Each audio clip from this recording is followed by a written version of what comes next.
Assalamualaikum warahmatullahi wabarakatuh. Bagaimana kabarnya adik-adik? Semoga sehat selalu ya. Nah, pada video kali ini kita akan membahas terkait hal apa saja sih yang harus dilakukan dan harus dihindari pada saat adik-adik melakukan pendaftaran SNMPTN tahun 2022. Nah, adapun hal yang harus dilakukan saat daftar SNMPTN tahun 2022. Yang pertama, ketika adik-adik memilih program studi. Nah, program studi itu harus memperhatikan minat dan harus sesuai dengan ketentuan. Kenapa harus sesuai dengan minat? Jadi ketika adik-adik memilih program studi yang sesuai dengan minat, akan memudahkan adik-adik saat kuliah nantinya. Sesuai apapun tantangannya, jika sudah sesuai dengan minat, maka akan memudahkan adik-adik. Ibaratnya orang yang lari maraton, jika minatnya di situ, maka tidak akan terasa capek. Gitu ya adik-adik. Nah, jangan sampai adik-adik mengambil program studi atau jurusan ikut-ikutan teman atau ingin kelihatan keren saja. Jadi nanti adik-adik harus memikirkan ketika wisuda adik-adik mau kerja di mana atau mengabdi di mana, lihatlah peluang kerja di situ. Cari program studi atau jurusan yang masih jarang di tempat kerja tersebut. Lalu adik-adik pilihlah program studi tersebut agar nanti peluang kerja adik-adik ke depannya semakin terbuka lebar. Nah, jika adik-adik berminat di hitung-hitungan nih, nah silakan adik-adik pilih program studi yang ada hitung-hitungannya, misalnya statistika, matematika, dan lain-lain. Atau misalnya adik-adik hobi meneliti atau hobi di bidang kesehatan, ya silakan ambillah kedokteran dan sejenisnya. Kemudian yang kedua itu sesuai ketentuan, maksudnya jadi LTMPT sudah memberikan gambaran atau ketentuan terkait dengan pemilihan program studi. Yang pertama, adik-adik boleh memilih dua program studi dari satu PTN maupun dari dua perguruan tinggi negeri.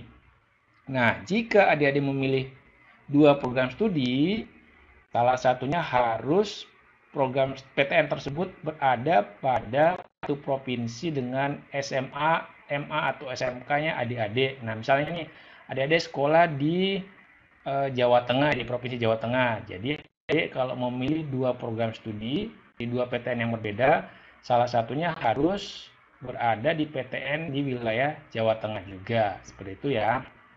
Nah, dan juga yang ketiga, disarankan oleh LTMPT tidak mengambil lintas jurusan. Jadi, misalnya adik-adik saat SMA jurusannya IPA, kemudian adik-adik memilih program studi yang berada di Sosum atau yang IPS. Jadi boleh saja sebenarnya, tapi LTMPT menyatakan tidak, karena sudah banyak contoh kakak-kakaknya atau senior-seniornya yang tidak berhasil pada saat perkuliahan nantinya. Seperti itu ya. Kemudian yang kedua, jadwal. Ini juga harus adik-adik ingat betul atau perhatikan betul karena jadwal ini menentukan kapan deadline, kapan penutupan, dan kapan pengumuman. Kapan sih penutupannya? Jadi berdasarkan pengumuman LTMPT di akun ltmpt.ac.id, jadi pendaftaran SNPTN penutupannya itu tanggal 28 Februari tahun 2022. Jadi nggak terasa sebentar adik-adik. Jadi tolong ingat betul. Kemudian pengumuman SNPTN atau kelulusannya itu tanggal 29 Maret tahun 2022 atau sebulan kemudian.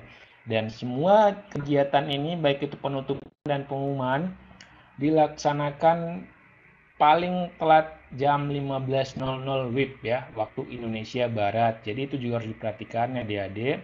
Yang biasanya daftar di deadline-deadline itu jam 15.00 WIB. Jika adik-adik berada di Wita atau Witeng itu harus disesuaikan ya. Nah, kemudian yang ketiga yaitu berkas. Nah, ini juga penting karena berkas juga menentukan kelulusan atau peluang kelulusan adik-adik.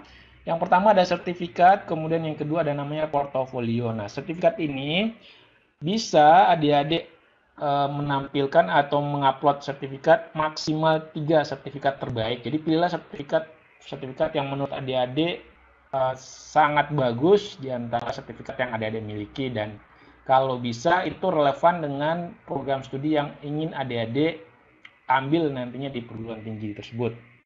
Dan ketentuannya sertifikat yang diupload yaitu minimal juara di tingkat kabupaten atau kota. Nah, misalnya apa sih? Misalnya ikut Olimpiade Sains Nasional atau di bidang keolahragaan. Nah, itu ingat adik-adik harus juara minimal di tingkat kabupaten atau kota.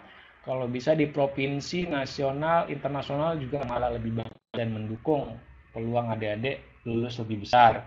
Kemudian portofolio.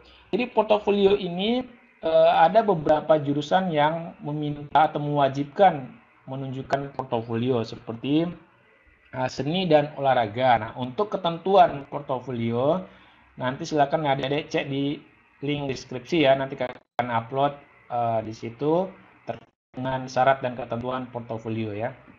Dan yang terakhir yaitu jangan sampai lupa adik-adik cek kembali data sebelum finalisasi. Jadi setelah semua adik-adik isi nantinya di akunnya, adik-adik cek kembali, cek and recheck apakah sudah benar, karena di pengalaman tahun-tahun sebelumnya banyak sekali adik-adik yang lupa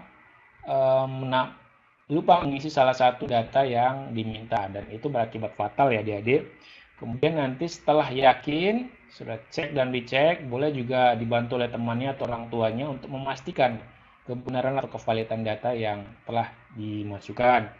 Nah, setelah itu nanti akan adik-adik melakukan cetak kartu registrasi sebagai tanda bukti adik-adik sudah berhasil mendaftar sebagai peserta SNMPTN tahun 2022.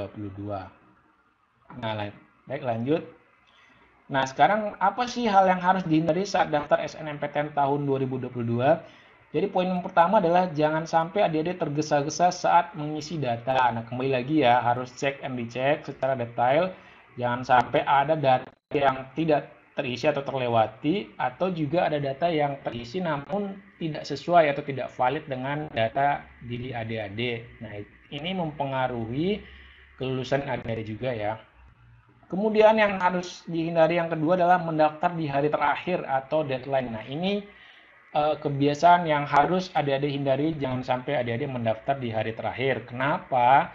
Karena sistem akan biasanya terganggu ya, karena saking banyaknya yang akses, sistem itu akan down ya. Dan ini juga sangat tidak baik buat adik-adik ketika di hari terakhir nanti ada aja yang kelupaan. Jadi minimal H-3 lah, minimal paling telat itu H-3 adik-adik sudah melakukan finalisasi. Karena menghindari hal-hal yang tadi, yang kelupaan, yang salah input, yang tidak sesuai dengan data adik-adik. Seperti itu ya. Kemudian yang ketiga, memilih prodi hanya berdasarkan keketatan rendah. Nah, ini bagus sebenarnya, tapi di sini penekanannya adalah hanya berdasarkan. Jadi boleh adik-adik silakan melihat keketatan suatu prodi itu salah satu acuan saja, bukan segalanya. Jadi peluang itu memang benar, kalau semakin rendah keketatannya semakin besar peluangnya. Namun juga kembali, apakah kemudian jurusan tadi sesuai dengan dan bakat adik-adik, apakah jurusan tersebut nanti peluang kerjanya menjanjikan atau tidak, itu juga yang harus adik-adik perhatikan ya.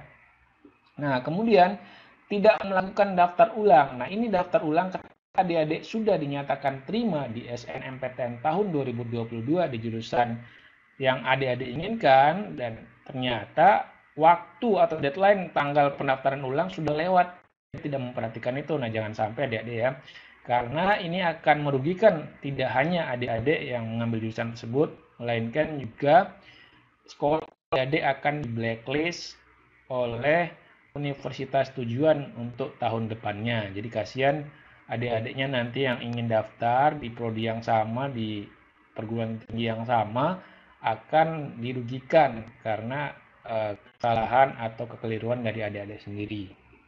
Kemudian mengabaikan informasi resmi ini juga penting adik-adik. Tolong adik-adik cek dan dicek kembali lagi informasi-informasi yang diberikan oleh LPT sebagai lembaga resmi yang mengeluarkan kebijakan, ketentuan, dan segala hal yang berkaitan dengan SNMPTN tahun 2022. Jadi rajin-rajin buka websitenya, atau enggak cari-cari informasi yang terupdate ya, karena biasanya LTMPT akan memperbaharui terus-menerus informasi-informasi jika hal-hal yang diperbaharui oleh LTMPT itu sendiri. Nah, itulah hal yang harus diperhatikan dan harus dihindari oleh adik-adik ketika mendaftar SNMPTN tahun 2022. Kakak doakan semoga adik-adik mencapai cita-citanya untuk memperoleh atau masuk di jurusan yang adik-adik ingin di kampus terbaik dalam negeri, perguruan tinggi negeri tentunya. Demikian, semoga bermanfaat, tetap semangat. Wassalamualaikum warahmatullahi wabarakatuh.